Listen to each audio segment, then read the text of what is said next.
Hi there, welcome to my views. And firstly, viewers, after around 2.5 hours, I'll be hosting a live chat. Looking forward to see you with your comments and questions.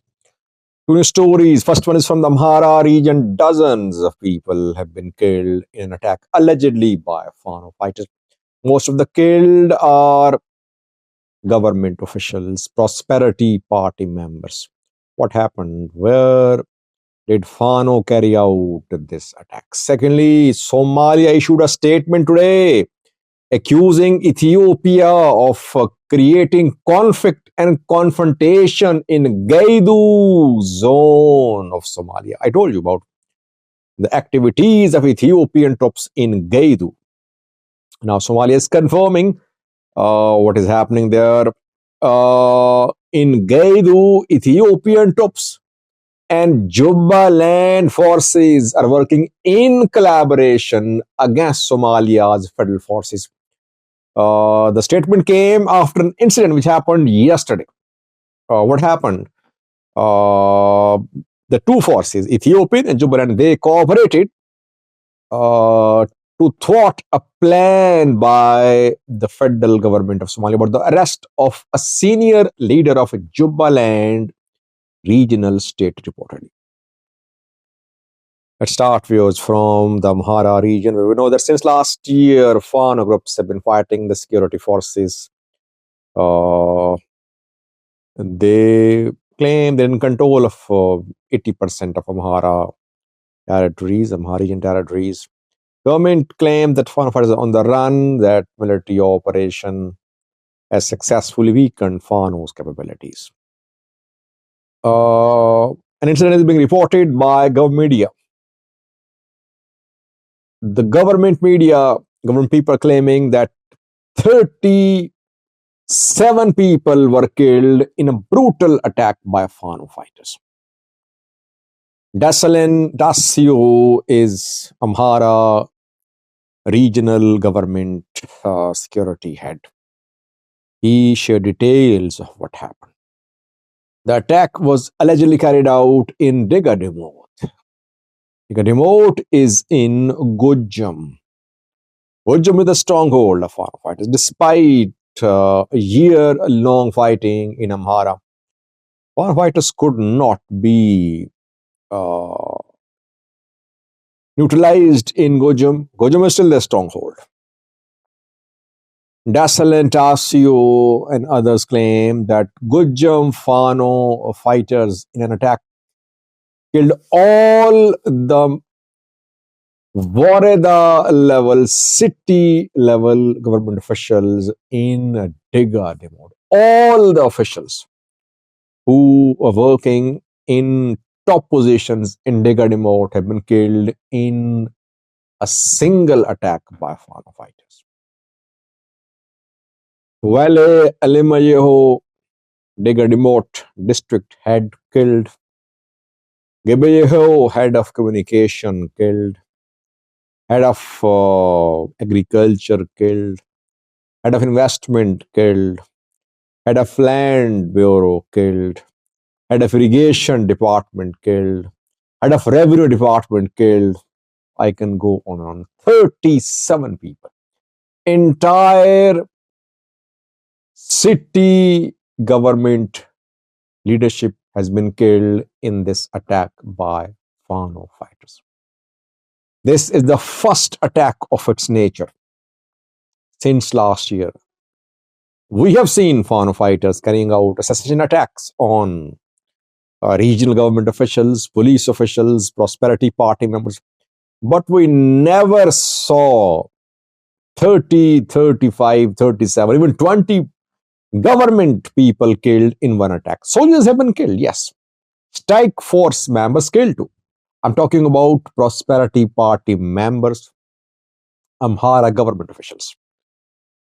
We have not seen so many casualties in one attack, casualties of government officials in attack by Fano fighters. Daslin, Tassu, others are accusing Fano that these people don't know the language of peace and dialogue. They know the language of gun only. They need to be destroyed. I have not seen counter statement from Fano fighters so far, but let's see, will they admit that they killed all the city level leaders in Dekadimot? Or will they accuse the government? When they don't want to claim responsibility, they accuse the government. They say government killed these people and the government is blaming Fano for this attack. I mean, Fano fighters assassinate people. They never claim responsibility. They never admit. They say no. This is happening in the hands of government forces. Secondly, where Somalia is now accusing Ethiopia of interfering in Somalia, of creating conflict and confrontation between Somali communities in Somalia.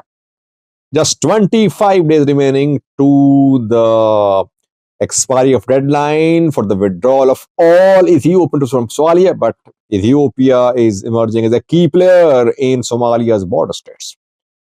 What happened a few hours, I did a video, I told you about entry of additional troops into Somalia from Ethiopia. Military equipment, Ethiopian soldiers have been seen entering Somalia. I'm trying to keep you updated about the border situation for several months. And I told you about the face-off between Jubaland and Mogadishu. And I said in videos that it was Ethiopia which made Madobe's election possible. Had there been no Ethiopian military in Jubaland, election would have been difficult to be conducted. Ethiopian troops in Gaidu prevented the arrival of federal forces. Election was held, Madobe elected. After the federal forces arrived in Ras Kamboni, federal government now is trying to expand military presence in Jubaland. Jubaland government gave 15-day ultimatum to federal forces to leave Jubaland. Yesterday, Ethiopian troops directly intervened in the conflict between Jubaland regional forces and Somalia's federal forces. It happened in Gaidu. Ethiopian military is the main player in Gaidu, it seems. Airports steps under ENDF control here. Jubaland internal security minister visited Gaidu. Somalia's federal forces deployed in Beledhavo. Beledhavo is on Ethiopia-Somalia border. And federal forces reportedly tried to arrest Jubaland's internal security minister. Ethiopian troops intervened. They moved from Dolo to Beledhavo. They escorted Jubaland's internal security minister safely to another place, reportedly. That is why Somalia, Ministry of Foreign Affairs, Somalia issued a statement today accusing Ethiopia of interference in Somalia, accusing Ethiopia of creating confrontation among communities in Gaidu. The government of Somalia says that Ethiopian troops illegally moved from Dolo to Beledhavo, but they were blocked by locals and Somali government forces. But what I have learned is that Ethiopian troops achieved their objective. They wanted to prevent the arrest of Jubaland security minister by Somalia's national army, and that is what they managed to do.